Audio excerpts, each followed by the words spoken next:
Since the inception of our country, there has been a cultural conversation around the word justice.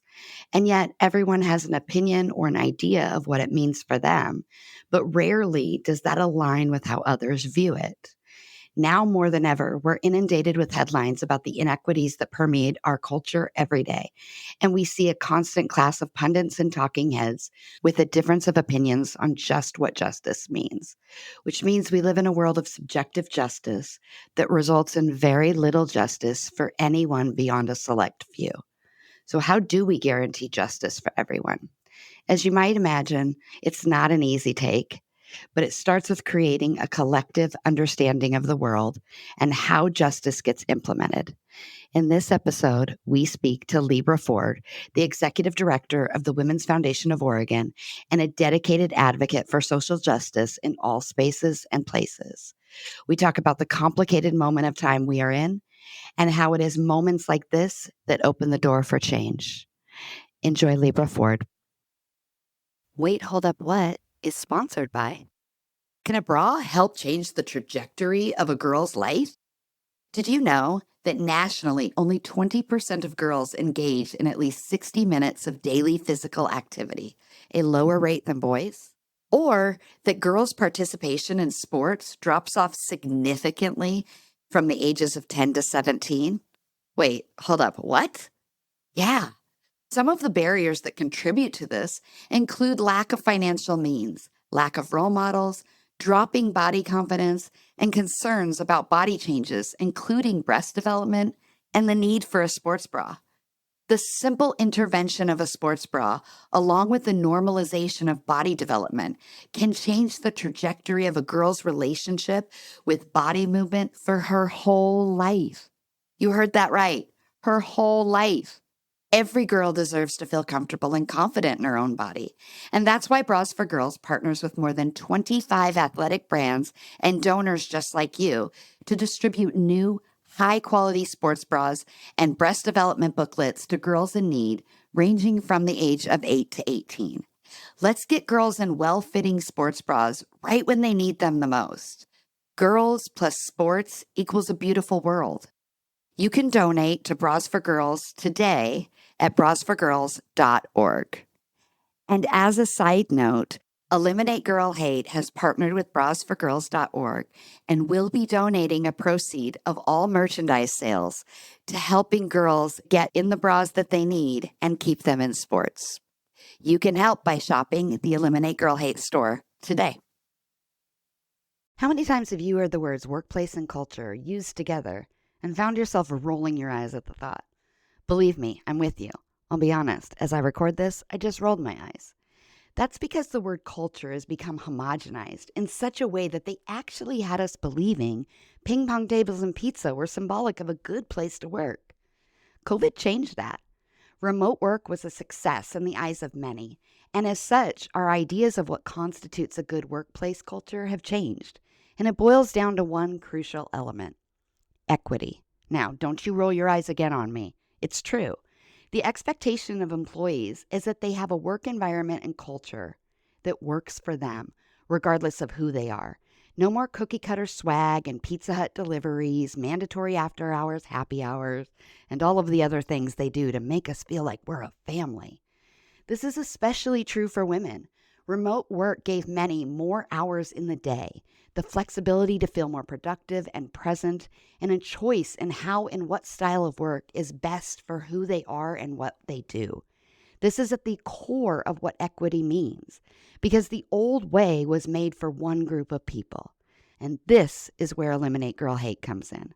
We help create safe and equitable spaces for girls and women, and we help the companies that employ them be more profitable in the process. Not rolling your eyes anymore, are you? Check us out at eliminategirlhate.com.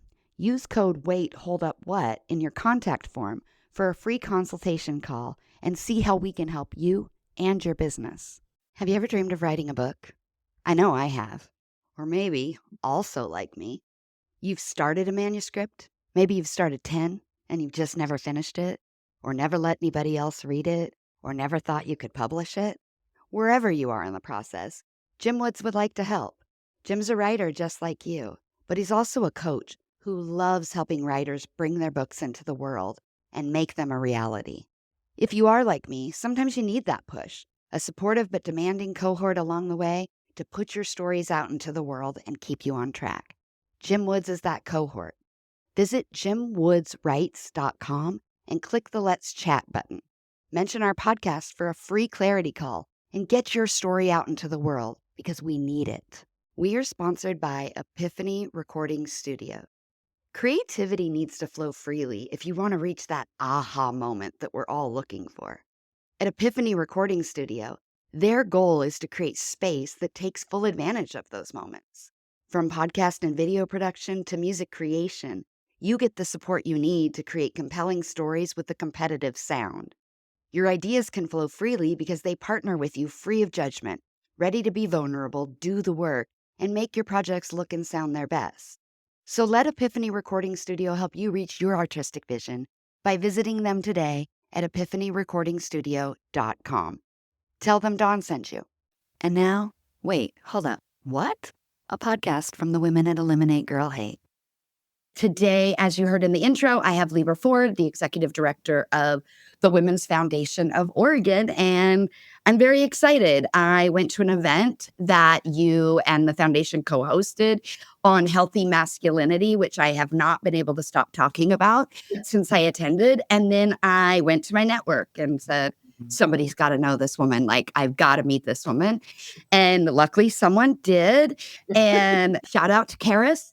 And you and I talked, and I really felt this connection with you, both in the work that you do, but also kind of in your story. So welcome to the podcast, and thank you for joining us. I didn't give in the intro much about your background or where you came from. So maybe to start off, you can kind of tell us a little bit about that. Yeah. So born and raised in Harlem, New York, and most people see that in the way that I approach life. I tell folks I was born in New York, but then I was shaped by Hawaii. I had the unique pleasure of living many places in the world, but Hawaii is definitely by far one of my favorites. Which island? Oahu. And my children were born there. And so I also had the distinct pleasure of raising children there. I came to Oregon about 10 years ago. And that was my first time experiencing working for a nonprofit. I had always either owned a business or worked for corporate America. And that was a great experience. But I learned a lot, through the years. I think I've always had a justice heart since I was a kid. I've had discussions with middle school principals who used to repeat that to me. And so now I use that term because I like, when people describe you, it usually means something, right? So I've always had a just heart. Fairness is important to me. It's also important that I leave a legacy of passing a baton. I feel like I've grabbed the baton from our past in terms of things that have been done well and things that were incomplete because life is not infinite. So I want to make sure that I do my part in feeding the future knowledge and hope and inspiration, and also some systems and structure that we build while we're here. And so I walk this earth based on my upbringing, which is driven by the fast pace and the energy and the boldness of New York, but also the love and the aloha spirit of Hawaii. And so everything I do around social justice is based on that. And that's who I am as a core. Many people like to know what I've done. I've started schools in Hawaii. It's now the largest charter school there. I've run businesses from fitness centers to education facilities. I currently volunteer as the state education board of director. I also am on several other boards, including the Commission for Women for the state of Oregon. And I'm the executive director for Women's Foundation of Oregon. And I just love life and people. And I want to see people experience life in the best way that they can.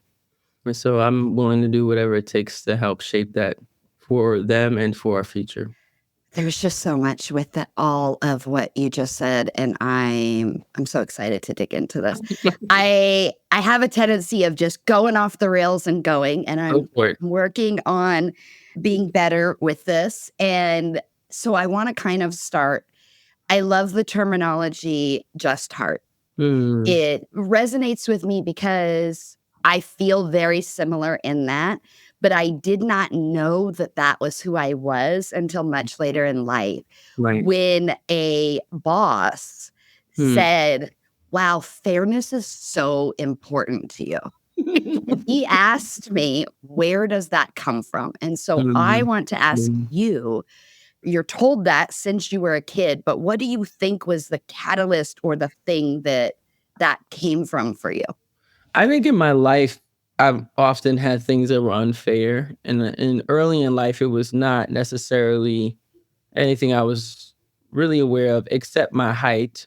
Like, I remember the first thing I thought was unfair was being in kindergarten, and you line up shortest to tallest, right? So no matter what day it was, I found it really unfair that I was always in the back, and what I used to tell my parents was, "It actually makes no sense because I cannot see the front person," right? And in New York City, schools are so crowded, so you're following this line to stay with your group, but I couldn't actually see my group, right? And so that was Mm, always my, like, fight with my parents, like, "It makes no sense," right?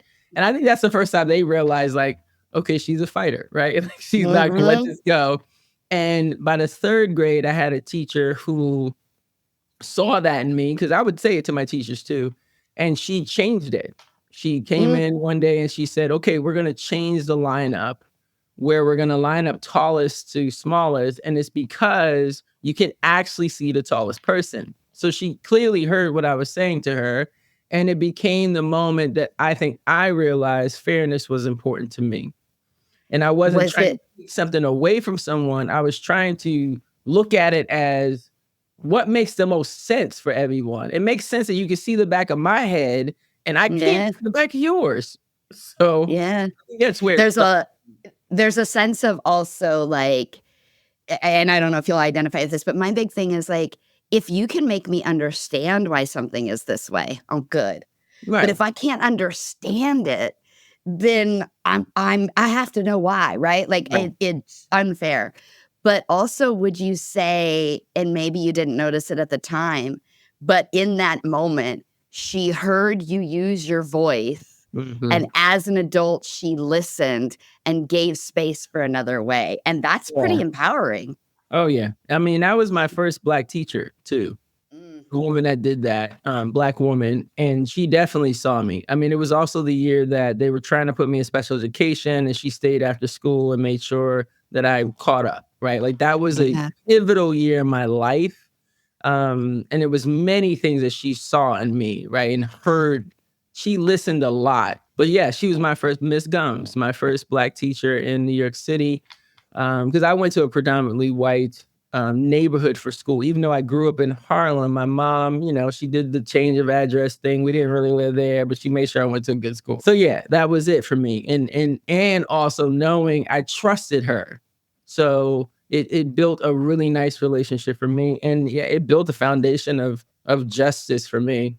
With I think sometimes people miss that if you have a heart for justice or you have this concept around justice, this concept of standing up for not just yourself, but for others becomes really important because fairness isn't just about me getting what's fair. No, It is about what others others get absolutely. as fair. Yeah. And when you see it, you become, I think there's something with that fairness kind of emotion or trigger or active, whatever the adjective is Mm, looking for, that is also about empathy and mhm, grace and space and being mhm. able to say, it's not about me being better or me leading the charge. Yeah. It is this fairness. Yeah. And so you take this sense. Do you think it also gave you a stronger sense of self because you were heard and now you're like, oh, wait a minute. Well, it gave me voice. Yeah. I wasn't a big talker in school, and they would often wanna test me for things, and my father, who was, like, a very tall actor that was an understudy for James Earl Jones, so he had the Oof. voice, right? Wow. He would walk into spaces, and they would be like, "Oh, well, you wanna test?" And he's like, "Nothing's wrong with her." But with the voice, right? And so they would just be Yeah. okay, right? At But it authority. exactly. But it gave me voice in a space where I think I didn't know how to find my voice. I had 2 parents who had very clear voices, And it's interesting because you grow up with that and you would assume that's just going to give a kid a voice, but it actually did the opposite for me. I was trying to find it and I didn't know how. Yeah. So that experience gave me voice. And then when I found voice, then I started to seek the thing that gave me the voice. I started to seek that out more. Right. And so I Mhm. would be on a playground, not really talking to anyone. And then I would see something unfair happening with like kickball. And I would then stand up and like use my voice, whatever I thought was unfair. I'd be like, oh, that's not fair. Why did you do that? And I found that those spaces became what I searched for and I found them and then I would do something about it. I also had a Yeah. tall stature. So I felt really comfortable saying things to kids that were smaller than me and say, hey, that's not fair. Right. And Yeah. so all of that built up a muscle in me that became very strong. Yeah. And it just, was the core of who I've been. And, for me, similarly, I was someone who was like, "Ooh, that doesn't let me come in and let me fixing is the wrong word, but, I very much would insert myself into things Mhm. trying to fight for that." And I think, and this may not be for you, but there was something about that I really struggled to speak for myself. But it was Mhm. very easy to speak Speak on for behalf of others. others, Yeah. because then it wasn't the selfishness, it wasn't about me, and I've said this quite often, but, I mean, it is still today, and I'm working on it, but I'm very much like, I don't wanna be the main character, I wanna Mhm. be the funny sidekick, like, Yeah. I wanna be the one that's the line you remember, but I'm Yeah. not getting top billing because it's too much pressure to have all of those eyes on me, Yeah. right? And Yeah. so doing it in service of other people. I was also the oldest of 6, and Mm. so there Mhm. is a caretaker component to that. And so Totally. did you have siblings? No, I'm an only child. Only child, Yeah, interesting, so, yeah, it was definitely I mean, speaking up for myself was not necessarily my challenge. I think the speaking up period was my challenge as a youth.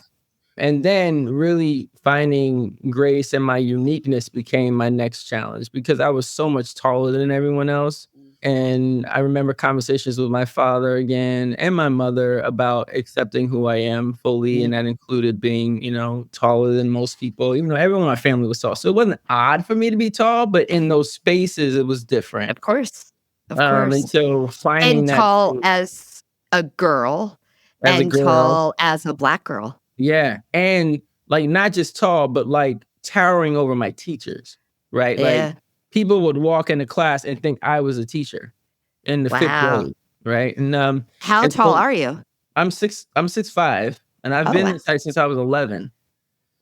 So, yeah, Wow. so I've been towering over teachers for years, and I remember having a conversation with my family and the response to my like, I'm so different. No one's like me. Their response was, well, maybe there's a reason why you're so different. And Yeah, maybe you need to figure that out. Right. Like they didn't give me any answers. And I think I was a little pissed off when they didn't give me any answers because I of was like, course. it's not helpful.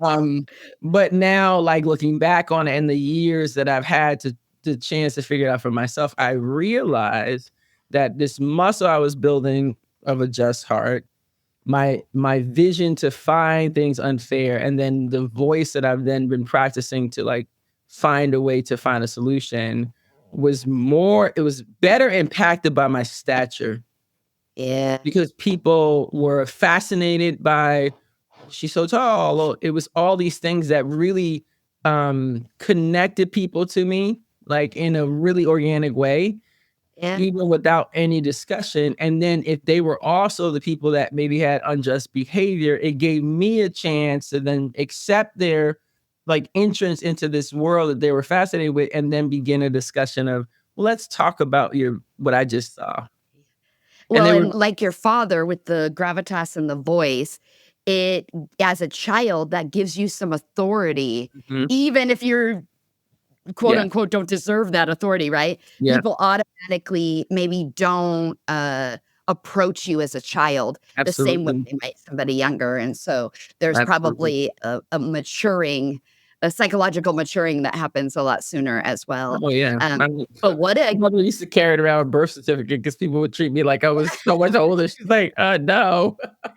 but what a gift of them to say, "What are you gonna do with it?" Yeah. Right? Like, I've been saying this a lot lately. Like, we have one big, beautiful life. What are we Mhm. gonna do with it? Yep. And to be told that at 8, 9, 10, 11, Yeah. and realize, because I think, we live in a world that we're taught as children that everything is black and white. Yep. It's right or wrong. There's good Yep. guys and there's bad guys. Yep. We are not prepared typically for gray.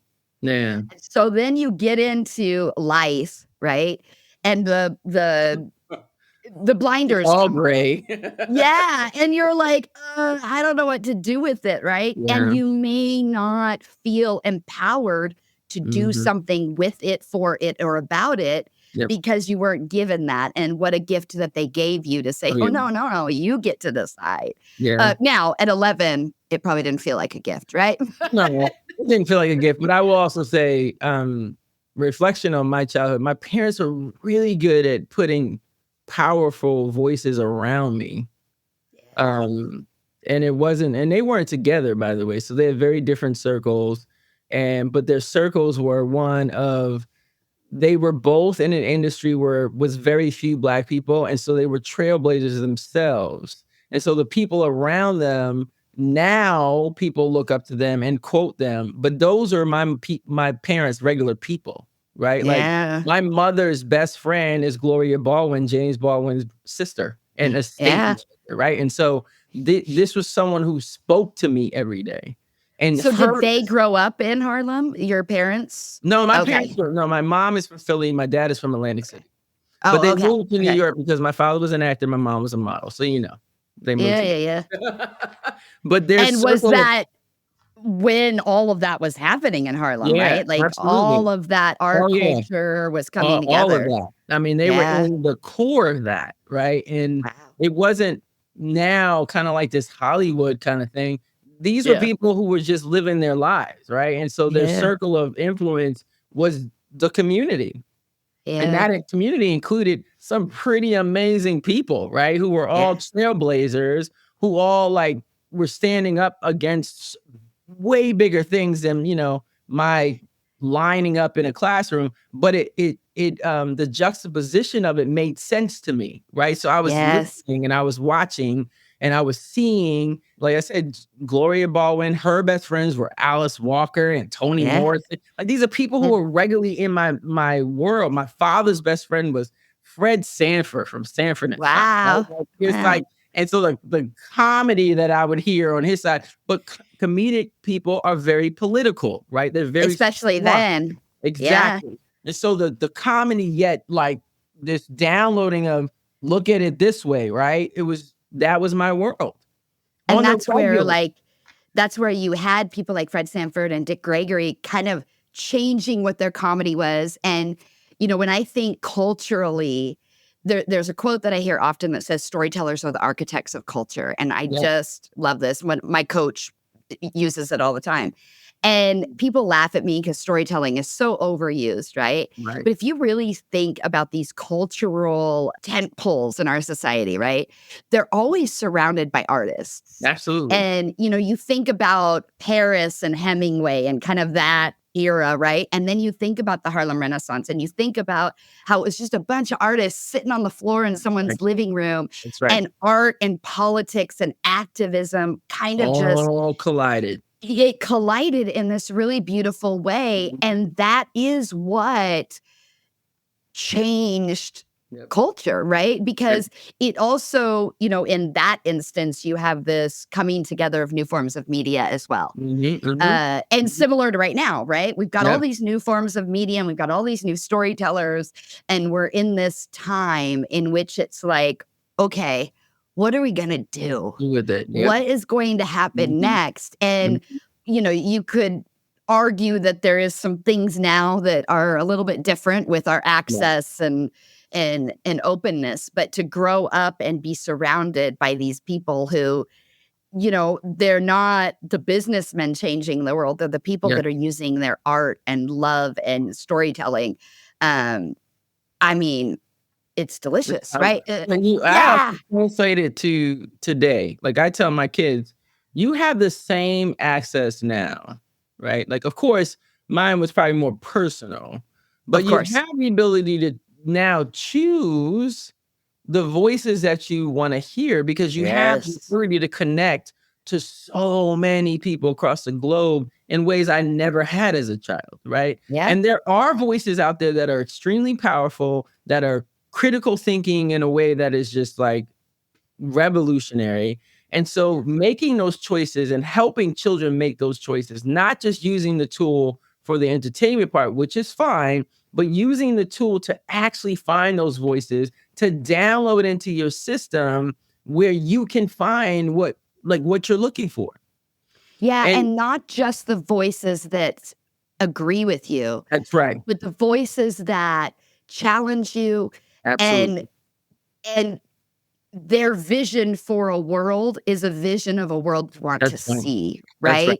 Right. And that does mean expanding that horizon so that you're exposed to That's right. things that you would not have traditionally had access Yeah. to. And so you can now be in a small town if you are intentional about it. You can Yes. be in a small town and make good choices about what you're seeing and what you're listening to and how you're using that as your learning and growth Yeah. period.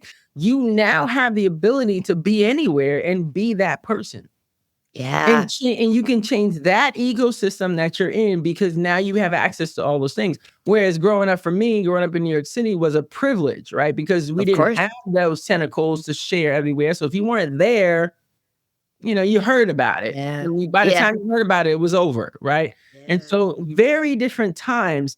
I often tell parents, I know parents are scared of parts of the internet and it can be scary, but it's all in how you teach your child. Like, what are you doing with this tool? How is this tool actually Yeah. enhancing you and propelling you forward? Or are you using the tool to pull you back and drag you down and all the things that you don't need in your life? That's the purpose to me of the internet and Yeah. interconnecting folks. Like that's the purpose of it. And giving it's so interesting because you're right, as we grew up, our parenting was different, Yeah. right? They'd be like, "Peace out, it's 9 a.m. Yeah. in the summer, and you have to be back by when the lights come on," Yeah. and you Yeah. can't do that Hope it anymore, right? works out for you.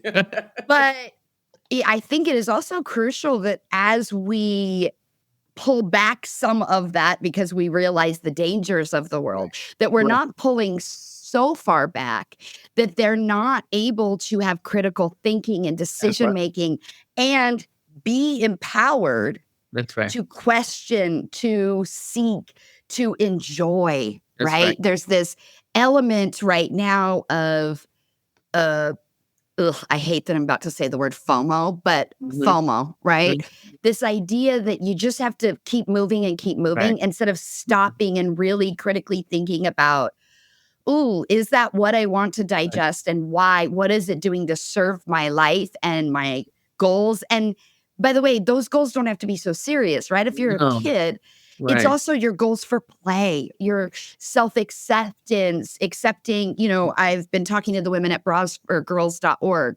This idea of understanding and knowing your body and what's happening to your body as Mhm. you grow Mhm. up. This Mhm. idea that you're understanding that the person next to you might have a different experience and Right. all you have to do is listen. Right. And we're giving so much agency in some areas and not enough in others that sometimes it makes the result difficult to navigate or reconcile together, right? But that's where I think adults, not just parents, right? Adults have a Yes. responsibility to help guide that. Like there has to be guardrails in a way where everything is not happy either. I tell folks all the Yeah. time with all of my children, I've been intentional of introducing them to adversity, to struggle. And of course, I'm right there, right? So Yeah. managing it with them, Yeah. but really helping them not be afraid of that, meeting it head on, right? And what does that look like? Because the only time that you really learn how to reflect is when things are really terrible. Yeah. Unfortunately, when things are great, we don't have this level of gratitude where reflection becomes our instant reaction. It just kind of like, okay, cool, that's right, that's great, and you just keep plowing forward. Yeah. Versus when you do hit struggle, which you're going to, when you hit adversity, which you're going to, where things don't line up the way you expect them, it's going to happen. It's easier Mhm. as adults if we introduce that to children early. Yeah. Make it Yeah. normal, right? Make Yeah. it normal that life is not always easy. My And that favorite we can do hard things. We can do hard things. And I was just about to say my favorite compliment. I was doing a performance review of someone that reported to me, and I often would ask, of course, you're reviewing them, but then I say, tell me, like, what is it about me that you need more of or that you use in your life, whatever. And my favorite comment was from a gentleman who said, I admire the fact that you like to do hard things. Mm. I had never reflected on it in that way, but it really opened my eyes to, yeah, I do. Because I know hard things mean that on the other side, there's something beautiful. Perfect Mm. example is hiking. You hike, you get to the top, and what's up there is a beautiful view. If you didn't do it, you would never see it. And that's Yeah. why I do hard things. There's a Yeah. beautiful something on the other side. I love that. So you made the shift to nonprofit work. Yeah. And was it an I feel like that if I had just asked that question and put that response as a soundbite, every single person in the nonprofit world would feel seen. Absolutely. Right? Absolutely. Was it an intentional shift? And if so, what was the catalyst to do it? It was not intentional. I came to Oregon with a corporate company. I actually grew up with a family who did not believe in nonprofit work. Mm. And then I went to Brandeis University where I had many professors say the same thing. Not because the work was like not needed. In my family and in my professor's eyes, it's what you should do. I feel the same way. And so for you to do it because it's assigned to you and you get benefits from it is almost criminal. That's how I grew up. And so I never did the work in that way. I did other work outside of my day job. So when I came here, I met an organization that was focused on Black youth, and it resonated with me, especially living in Oregon. I was like, wow, I had never seen so many Black people. This organization had like the most amount of Black people working there. It was just, so culturally, it resonated with me. But as I did the work, I realized all the things that I was told were true. It became this deficit thinking. It was always about like, who's the worst story so we can make the most money. It just became this Yeah. kind of world that made me very uncomfortable. And I couldn't articulate it because the work was good and it was necessary. But at the same time, there was these undertones of harm that just were part of the foundation. Yeah. And no one was going to carve it out of the foundation, because if that was the case, it'd be holes, right? And so Mhm. I personally didn't love it. And I did it It's for 9 years. so there's a couple of things here. One, for the people that do not live in Oregon, Right. Oregon or Portland specifically is considered the whitest big city in the US. It has been that way for a long time, although we have seen quite a bit of growth in the last 10 years of our communities of color. Yeah. But it is still that way. It is also the number one city for crossing the racial divide. So Mhm. interracial relationships, children, et cetera, which is a Yeah. very interesting Very interesting. dichotomy that in the last 20 years has shaped not only Portland, but kind of the urban sprawl of Portland Yeah, and the absolutely. suburbs. So I think that is one thing just for Yeah, for context context. for what you're Mhm. saying. The second of all, I had said, I agree with you. And I just want to make a clarification so I don't get a lot of hate mail. I love nonprofits. I work with a lot Absolutely. of nonprofits. But my opinion on that was always that if you work in the places where everybody already agrees with the work that you're going to do, you're not always impacting the people Right, that need to be impacted to make the change. You're right. helping the people who are struggling, but it's this perpetual cycle that then becomes a business. That's right. And then that's what feels gross, Yeah, it is the feels awful. business of it. Yeah, and And you're even with also what perpetuating a really nasty culture in philanthropy, which is just like yes, the giving to the poor, right? yes, And what is required of the poor in order to receive those dollars. It's a yes, really deficit landscape, right? Like it's not from a yes, strength-based living, right? And so that part of it feels really heavy for me. yeah, We have a system that has built nonprofits in a way that is it exists and it's necessary for many communities in of order course. for certain things to happen. So there's no way we can negate it. In no way in my heart am I trying to negate nonprofits. But I'm very clear that there's some systematic harms from that system that we have to speak about. And we have to begin to try to correct it and evolve it into something that actually can be more solution based and Yeah, forward thinking and forward move and growth based instead of this kind of deficit and keeping people in a certain place. Like that's the part that's yes, really gross for me. People can't yeah. ever evolve out of it. It's just a hamster wheel. Yeah, and there's narratives around, the handout myth and things of that nature, and it it's a lot of things, right? There's a lot of people who fight against, well, right now it's very culturally out there. This idea that DEI, right? There's all these Mhm. cases being brought against companies for having DEI policies. Yep. And in my humble opinion, it is because DEI is completely misunderstood Oh, absolutely. and there's a false narrative Misused around it. and And misused. misused, right? Mhm, And mhm. and but also people don't know the data. And Right. the People reality hate. is, and I'm going to use gender because that's what I'm the most familiar with, right? Right. Is if you are a feminist, Mhm. quote unquote, if you are fighting for gender equity is not a solution that solely impacts women. That's right. Gender equity is a rising tide that raises all ships. We have all of That's the data and proof points, whether you are a corporate business that is bound to their shareholders and their revenue, your mhm. revenue is going to increase, That's right? right. Whether you are the guy that is a manager and now we've got to hire women or people of color, your income is going to increase as well That's and right. your opportunities for promotion is going to increase.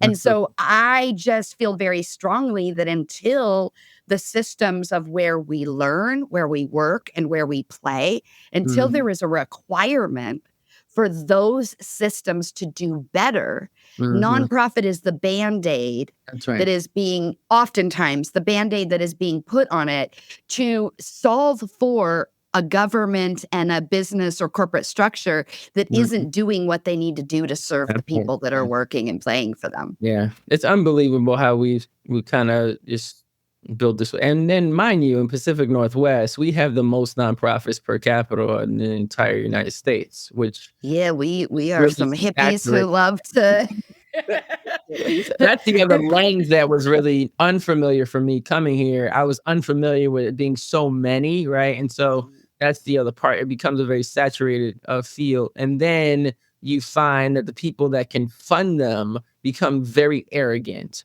because they get Yes. to pick who and what they get to fund. And there are disparities there. And this disparities, unfortunately, land on the most marginalized groups. And And it so, pits those nonprofits against each other as oh, yeah. well. Oh, yeah. It's the similar narrative of when women went into the office Yep. where we've got 5 open positions, but we're only gonna give 1 to a woman. That's right. So it made women feel that they had to fight each other for 1 opportunity when, Right, gosh darn it, why can't we have all 5? right. And a similar structure is happening with nonprofits where Oh, it's yeah. like, The scarcity you model get the money, I don't. that's Yes. right. The scarcity model is really one that will never be able to evolve and grow and be everything that our imagination dreams of until we can get rid of those scarcity thoughts and the deficit thinking. Like all these things are really ways to keep people down. And it's not ways to elevate a community. And that's not just one specific group. Like you say, everyone wins, right? And Yeah. at the end of the day, everyone wins. But we do have this really horrible way in our country of making sure that people know you can only get here if there's room. Um, So let's talk about the scarcity model for a second, mhm, because this is used a lot in a lot of different areas, right? Like I've been to churches who talk about it, right? Mhm, mhm, I've been to schools, I've been to companies who talk about it, coaching programs. It's all over the internet right now. mhm, mhm. I just had a blank of the book that came out in the 2000s and 90s, and Oprah was all about it, and it was like, manifesting what you want, and if you Right. just believe it. I don't know why that title is, blanking me. But where do you think the scarcity model comes from, and who do you think perpetuates it, and who is benefiting from it? That was a lot, sorry. No, I get it. No, so firstly, I like to define the scarcity model to people as it's a deficit thinking, right? Like people are thinking at the lowest level of their thoughts. And so when you think at the lowest level of your thinking, the people that benefit from that are those that benefit from people not being knowledgeable, right? So that's the big money makers of the world. Any system will benefit from it because you won't have pushback because people will be too afraid. They're thinking at the lowest level of their thinking. And I believe it comes from this root kind of racist just way of our country, right? Like, how do we keep things away from people? How do we keep people thinking at the lowest level of their thinking so they don't want more, they don't see more, they don't envision more for themselves? And so when we give them just enough, they'll be satisfied. Mhm. And so I believe that deficit thinking can happen to all of us. Unfortunately, it's been practiced on Black people and Indigenous people for many years. And I often tell people, whatever you think is just at your next door neighbor, just hold on, it's coming to your door next week. Because Mm, that practice becomes everybody's issue, right? And yeah. so I believe deficit thinking is something that we have to approach at every level. Our marginalized groups are absolutely impacted by it. It is generational. And so we have to teach people how to be strength based individuals. Look for what your strength is. Everybody's strength is different, right? So Yeah. instead of thinking at your lowest level of thinking, think above that. Even if you cannot understand it, think above that and start living your life in that zone, because it changes the way you accept things, you don't accept things, the way you do things, the way you undo things. I mean, all those things change when you are not in a deficit thought process. And I think marginalized communities, gender, race, we are often, and I actually want to do the intersectionality of that, Mhm, mhm, race and gender together. If mhm. you look, that is the category of people that is generally told that the way you're talking about of thinking is selfish. It Yes, is that they're not humble, and that is important. They need to humble themselves, right? We even use it in faith. Humble yourself before God, that's all of right. those things. And so it becomes a narrative that I can't ask for all that. Right. I can't tell somebody what I'm good at. That's That right. would be bragging. And Mhm, so, which is also, I believe, a false narrative, one that I have been trapped in a circle of for 48 years. And it's why we have things like imposter syndrome, right. is because we're told that, oh, if I say I'm good at that, someone's going to wrinkle their nose and be like, oh, Mhm, who does she think she is? mhm, Right. mhm, And so mhm, it creates that hamster wheel mhm. and not being able to step off. Yeah, So, how do you step off? yeah. Um, you know, boldness is something that I don't think we've defined well in our country. Because you have to be bold to step away from societal scripts. You Yeah. have to be unapologetic in many ways. But the most important thing, in my opinion, is you have to have a community behind you and around you that believes the same thing. Mhm. We do better in groups, and Yeah. so if you yourself can't step away, find a group that has, because there's a spirit within that group that's probably strength based, that's bold, that's unapologetic, that is also, all those things are also contagious. And so if you find those groups, then I believe you eventually will find the strength to step away from any other thinking. In the same way that I say that stuff is contagious, Deficit thinking is also contagious, and all the powers that have designed worlds and systems to make sure people stay in that know that it is contagious. But at the same time, they also know that strength-based thinking is also contagious, and they do everything in their power for you not to find those things.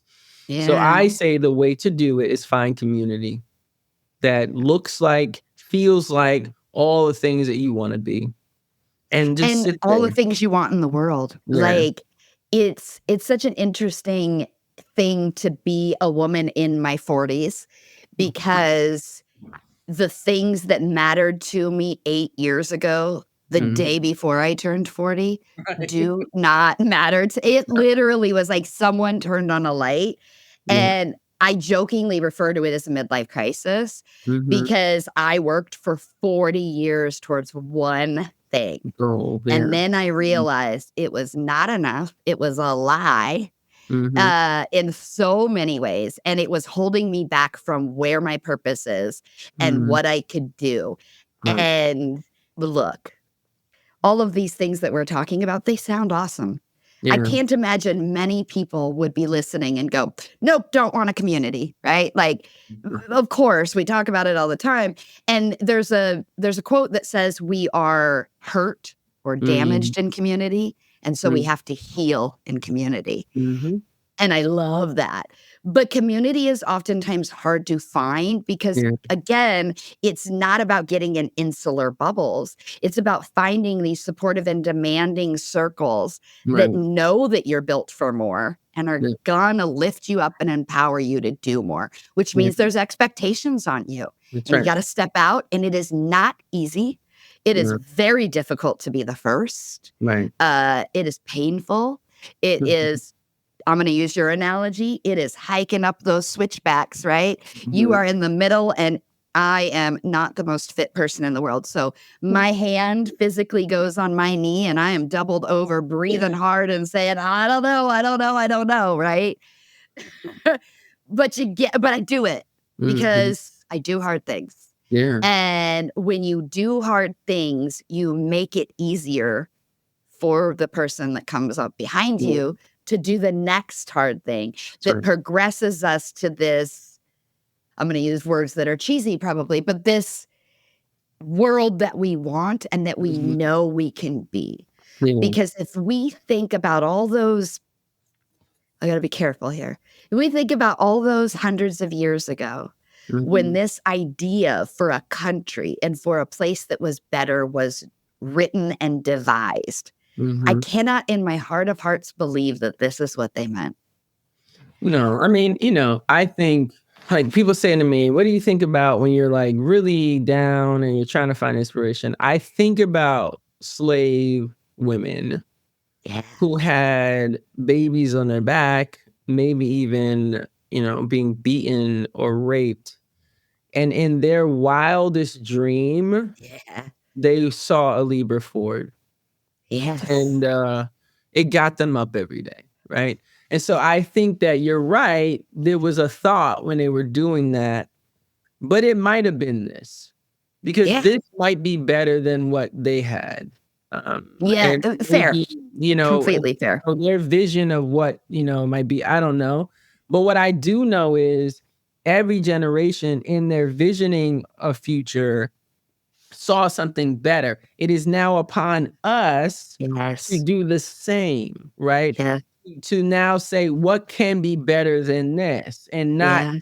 continuously look back. We need to understand what went wrong, but not just look in the rearview mirror, but also look forward to where are we going, right? And what does that look like? What does that Yeah. feel like? And how can I visualize that even in my hardest moments? And I go back to that slave woman because if she can do that in those moments, and I know she knew that I would exist. Yeah. She knew that I would be a leader in a space that was respected. Like she knew those things, knew she wouldn't see it, knew that that was not her reality to see. But what was clear to her was that if I give up today, then that won't happen.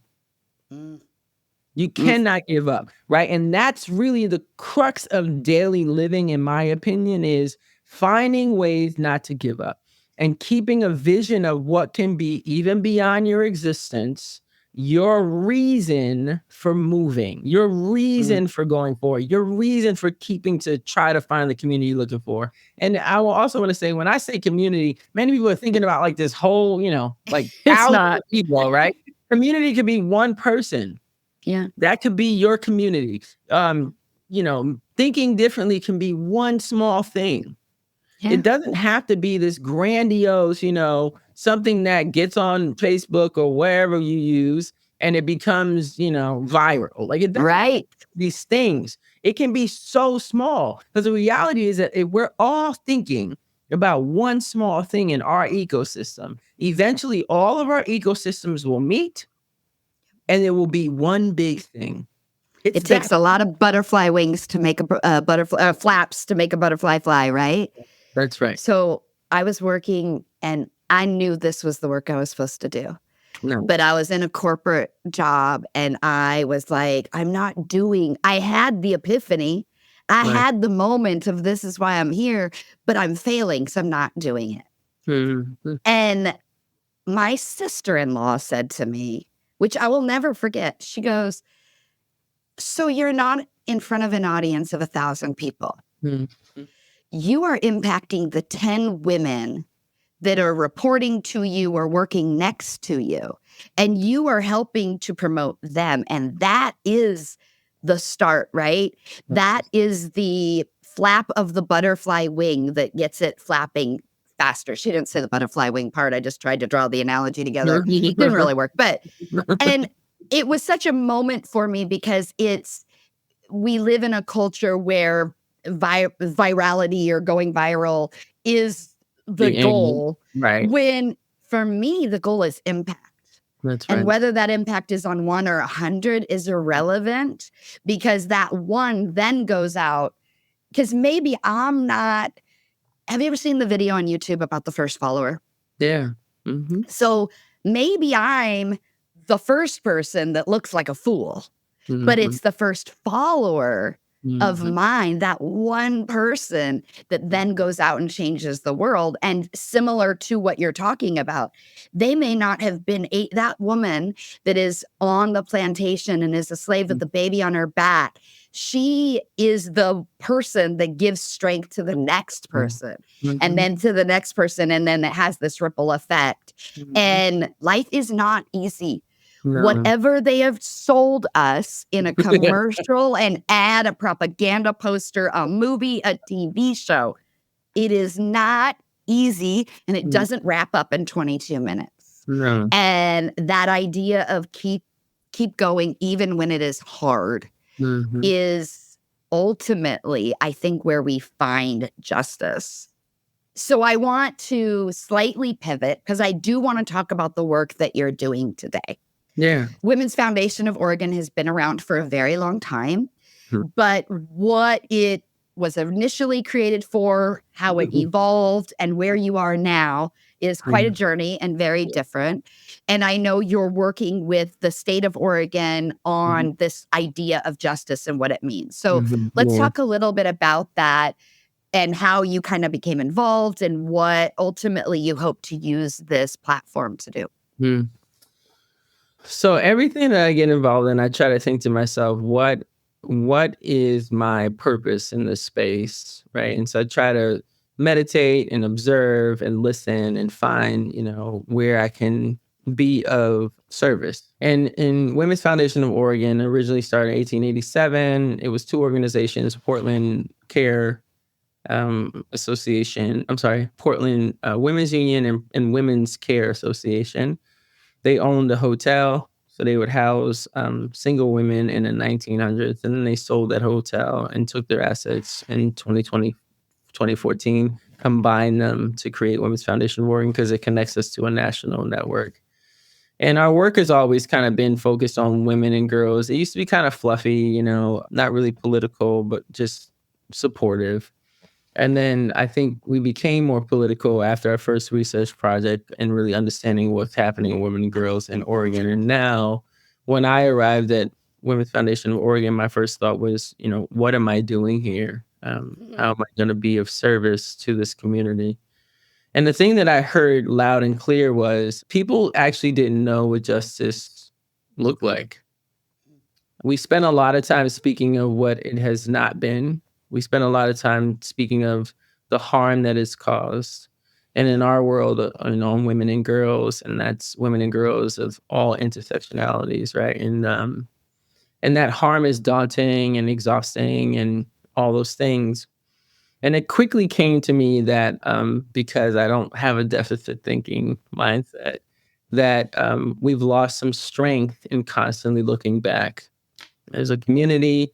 We've lost some hope. The aspirations are wavering. There's things nationally happening that are very heavy, and so there's this. What I saw immediately was this strong need for us to uplift community. And to me, the first step in uplifting community is coming with a common understanding, like where are we going? And so we decided to create what we call the Justice Distinction Program, where we're bringing community together to define what justice means for us in Oregon, and us meaning everyone.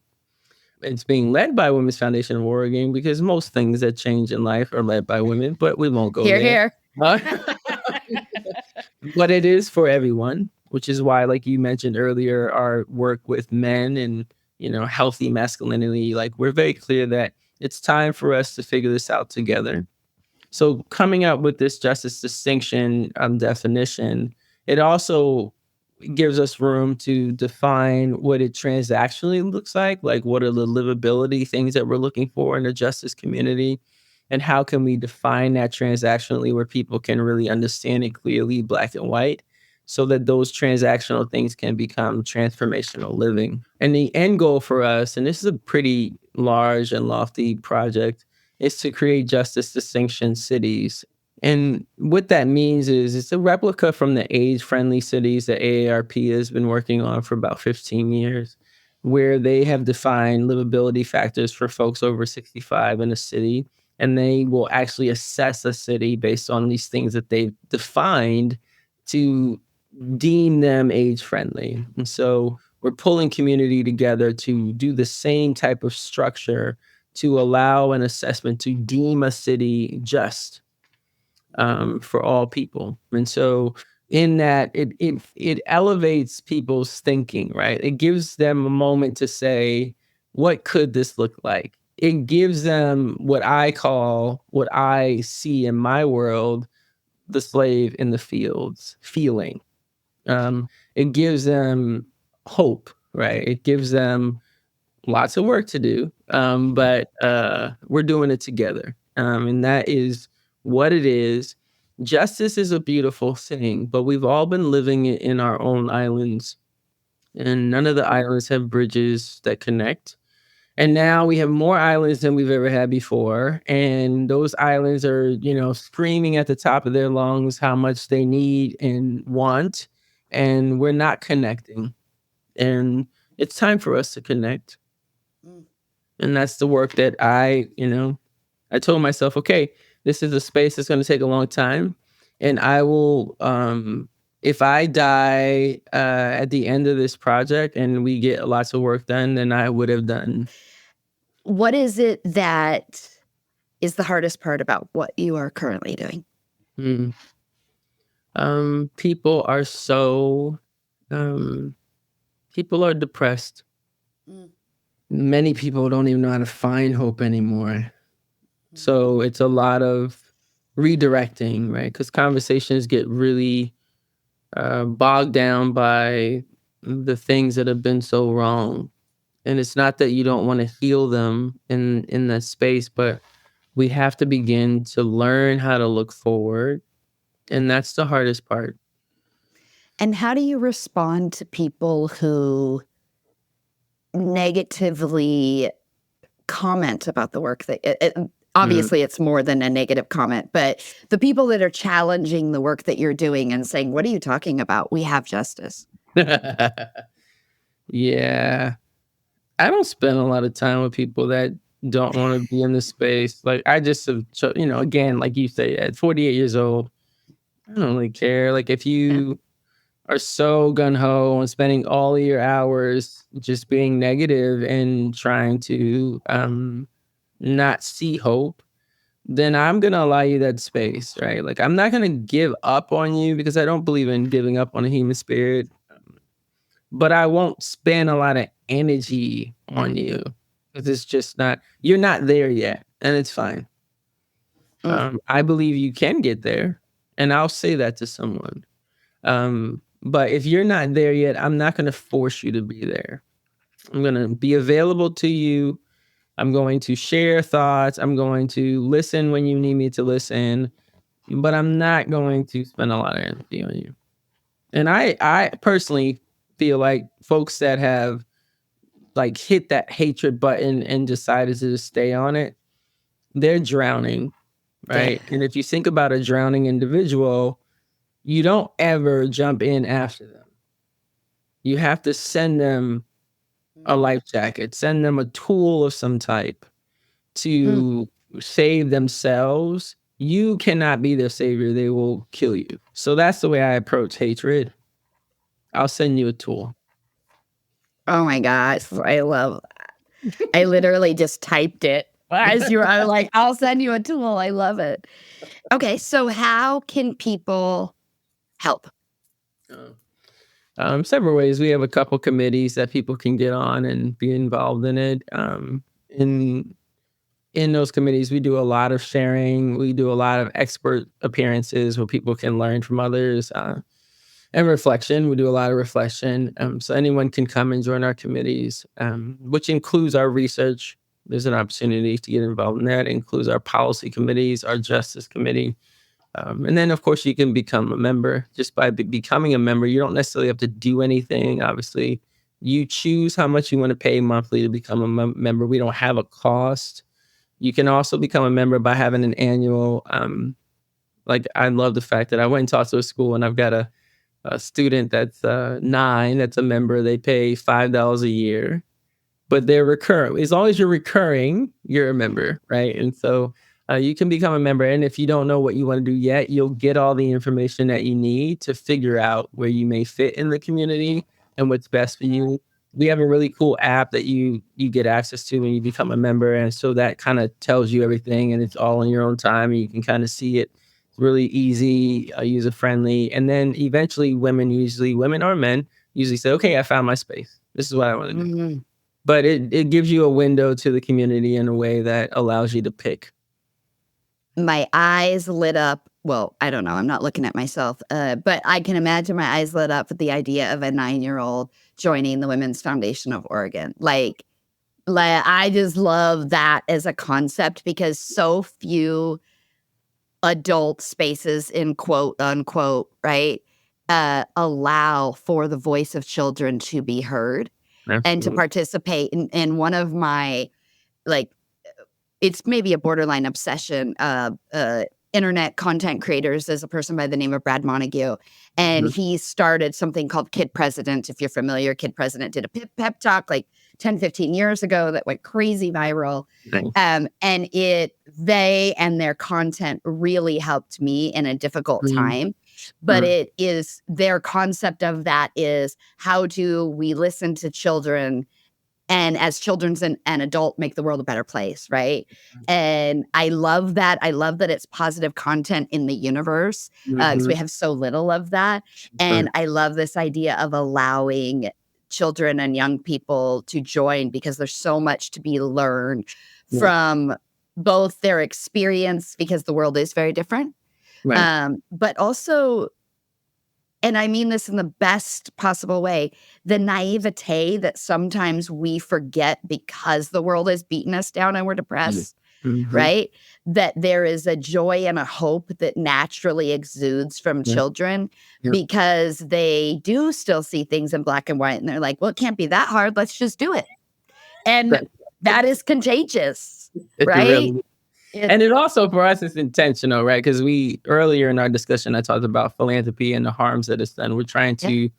to teach young folks that you can be a philanthropist even with a dollar because our Yeah. money that's donated goes to our grant making, which also funds girl and women programs across the state. And so we're trying to teach this kind of how do you become a philanthropist in a healthy way. That's your choice, right? But also, you don't have to have billions of dollars to Mhm. help a community. You can do whatever you can Yeah. and be a part of it. So I'm gonna ask you what I that was gonna be my last question, but I actually have another one. Okay. And then we'll tie it all up. So, obviously, the work that you're doing is ongoing, Hmm. but it is my belief that in order for progress to be made, that the places we learn, work, and play have to be Hmm. involved. And so, what would you say to businesses Hmm. and how they could work to be better environments Yeah. for justice and whatever that looks like in a business setting? Yeah. So we invite businesses to come on our coalition journey because I think there's a lot of opportunity for us to learn together. But I also think that businesses have an opportunity with the people that are in their business to listen and not listen because it's a requirement or you think, well, if I listen, maybe it'll be more productivity. All these kind of like points that you're trying to get at because that's what businesses do, which is necessary. I understand. But really listen, maybe even just for self evolution, especially as an owner or a leader of the business. You might hear things that might not only improve your business, but also improve you as a person. Mm, So I think listening is the key. I love it. And if people want to find either you or the Women's Foundation of Oregon, where can they do that? They can find us at Women's Foundation Oregon.org. It's like a weird combination. I'm sure you'll post it when you I tag will, this. for sure. And we're on Instagram, Facebook, LinkedIn, Twitter, all those things. Or X, sorry. You can find us on any of the socials, but you can also call us or email me, Libra at w-for.org. I'm always excited to hear from folks. We're pretty small right now. We're building an army, and I tell Mm, folks I all the love it. time, we're excited about our Justice Army and coming together. But we're also very intentional about being connected to everyone that wants to be connected to us. So reach I out love however you feel comfortable, and we'll figure out how to make it work. Great. And then I always like the guests to have a final word. So if Mm, there's anything that you would want the listener to take away from today's conversation, what would that be? mm. Man, there's so much, right? So first, I'll just say thank you for your time and for offering me this space to speak.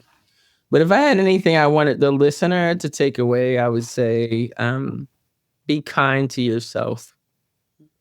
I think there's a lot of things going on. There's a lot of things that we said that can make you feel like you have to do something right now. And I think the first thing to do is to be kind to yourself. Because the second you're kind to yourself, you'll hear and feel the answer of what's right for you. If you just go without thinking and reflecting and being kind, you might run yourself into something you don't want to be in. So be kind to yourself first. Listen to yourself. No one knows anything better than you. And then find community and trust it. Trust yourself and trust community. It's all going to be okay. Life seems pretty awful because that's the narrative that we've been given. But if you listen to yourself, there's a different narrative out there. And as the great Cindy Gallop says, change the narrative, change the Mm, ratio, right? And yeah, that is what you, myself, Women's Foundation of Oregon, Eliminate Girl Hate, that's what we're all trying to do. yeah, Thank absolutely. you so Thank much. I know how busy you are, and you This got is to be to fun. do this kind of work. Yeah, for This is sure. fun. But I Thank you get to so do much. this all day. I'm pretty privileged. I, you know what? And I love that you said I get to do this. It Yeah, absolutely. what a good way to end. So thank you so much. Yeah, thank you. Before we leave, I wanted to do just a short outro on this episode with Libra Forde, the executive director of the Women's Foundation of Oregon, just to tell you where to go find them, how to get involved, and all of the good stuff. So, the website is womensfoundationoforegon.org, and on there you can find their research. you can find their resource hub. You can find information on grants, gender justice, events that they're doing, and even become a member, as she mentioned. You can name your price to become a member, and what easier way to get involved in the community around you, find community, and work to create justice in all circles of our state and beyond. I also want to point out that the Women's Foundation is a national network. So if you are not a person listening in Oregon, you can get involved with one of the women's foundations in your state. I did not look that up before recording this, but I would assume Women's Foundation of Washington, Women's Foundation of California would be the websites that you could check into. If I find out differently, I'll put it into our links as well. And then on social media, as Libra mentioned, Women's Foundation of Oregon is where you can find them all. Also, if you're not following us yet, follow us. We need to build a following so that this messaging, this content gets out to more people. So wait, hold up, what? On Instagram is the podcast specific social media, and that is the only place we are currently on. Yes, I know we should be on TikTok. Give me a minute. I'm still wrapping my head around that a little bit. But you can find Eliminate Girl Hate on LinkedIn, on Instagram, on YouTube, and on Facebook. Just look up Eliminate Girl Hate. That's where you'll find us. Our website is eliminategirlhate.com. You can go there, take some courses and classes with us, some coaching programs that we're just launching, and you can buy merch, swag, hire us. There's all sorts of things you can do, so check it out. It is constantly evolving. And the last thing, it is my plea. If you are listening and you like what you're hearing, please give us that 5-star rating on Spotify and or Apple or both, because you love us. And then if you're really feeling so inclined, those algorithms unfortunately need people to tell them they like them. So on Apple Podcast, write us a review, make it a good one, preferably, uh, and help us get into the ears of more people so that this movement gets some traction. As a first follower, you can really help us. We appreciate it. We hope you have a great week, and we will talk to you soon.